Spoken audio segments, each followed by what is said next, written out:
but I'm joined by a man that knows all about Liverpool greatness. It's Gary McAllister. Gary, great to speak to you. Look, you've been around the team for this whole US tour so far. Yes. What have your impressions been of sort of how Arne's getting to grips with his team? Well, the game in Pittsburgh was a nice victory, and I thought it was a little bit rusty. It's only their first proper game. They did a game behind closed doors back at the AXA, but I thought the game in Pittsburgh was a good exercise.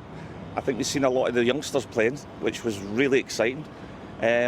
Good result, and then moving on, getting down here, went to the training yesterday, just seen a lot of bits of combination play in and around the box, the corner of the box, little give and goes, so that was interesting. And then there was a little bit of build-up play at one end of the ground. I think that's what you're going to see Liverpool try to build, maybe play a few more passes going into the thirds of the field.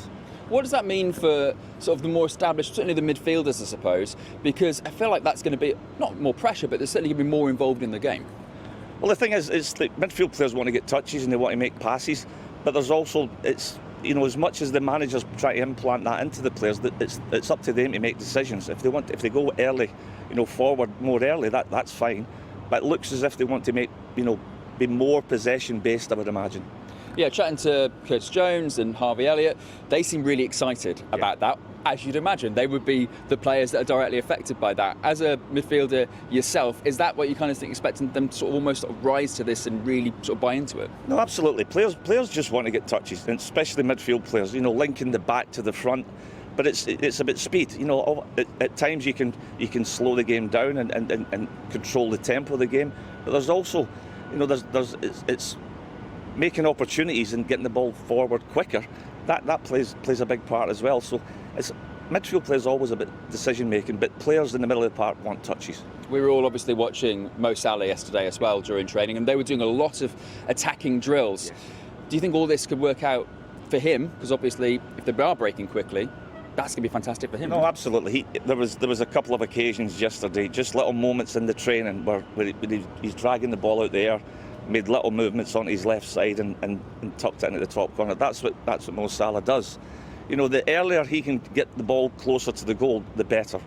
When teams play a low block and get many bodies behind the ball, it becomes more difficult for forward players. So he'll want the ball nice and early, but in little pockets, where he can manipulate the ball and get shots and goal. Obviously, Liverpool are in Philly to take on Arsenal. Is that a really good test going into the season, considering it's two teams, at the higher end of the Premier League?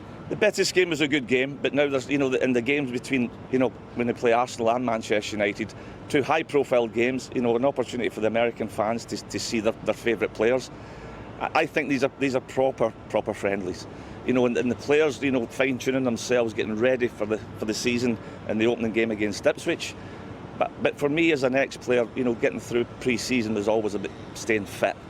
But the high-quality friendly matches are good because you're pitting your brains against and looking at the guys that are immediate, competitors in the league. So they're not really friendly, these next two ones.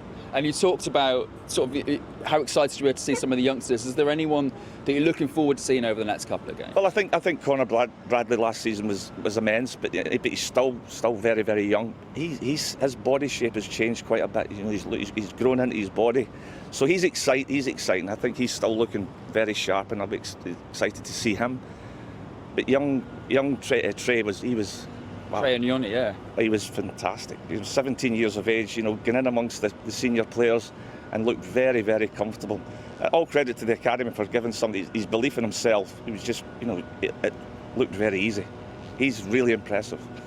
As a ball-playing centre midfielder, you can tell he's getting you excited. He's just the way he receives the ball, and the thing for me was he just continually looked forward, and a wee bit in modern day football, it's all about keeping the ball and not giving it away and playing a little bit safe.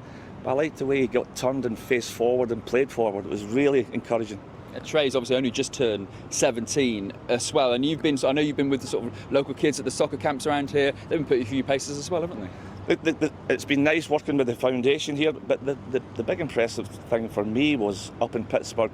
I went from 8 to 16 girls. The girls were fantastic. There were some fantastic players. Really impressed by the levels of the of the girls that they were coaching that morning. Oh, we don't need any more good American young players coming through. They've already dominated world football in the women's team for us long enough. Gary, thank you very much Cheers. for joining us here. As we said, the sun's now starting to come out here in Philadelphia, as well as Liverpool are ramping up their preparations to take on Arsenal on Wednesday night.